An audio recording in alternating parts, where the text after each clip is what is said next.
Sentiment agradolç a Can Alcover a Palma. Un pic més els de Més per Mallorca van convertir aquest cèntric espai cultural en el seu quarter general per veure venir els èxits, o no, després de les eleccions. Tal com ja va passar a les darreres generals del 28 d'abril, els ecosobiranistes van perdre representació i aquest fet es va notar en la celebració dels resultats. Els principals representants de Més per Mallorca es van contenir i és que els resultats no són els esperats. Així les coses, el seu candidat a presidir el Parlament Balear, Miquel Ensenyat, no amagà que no eren els resultats esperats, però es congratulà perquè es revalidi un govern progressista del qual, amb tota probabilitat, en formin part. Hem d'assumir que no són els resultats que esperàvem, no? Tot i que seguim essent la tercera força política.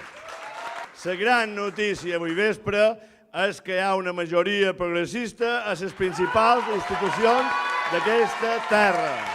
No mos aturarem mai de fer feina, no mos aturarem mai de lluitar. Endavant! El candidat de Més a la Batllia de Palma i, de fet, actual primer edil, Antoni Noguera, no ha aconseguit revalidar els resultats obtinguts a les passades municipals del 2015. Si bé la seva presència serà necessària per formar govern d'esquerres, però no tindrà la rellevància esperada.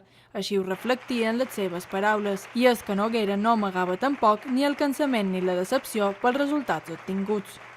Una cosa bona, que l'esquerra suma a Palma i per primera vegada podrem reeditar dues legislatures un pacte d'esquerres, un pacte transformador, i és evident que hi ha una cosa dolenta que baixam en vots, no? Això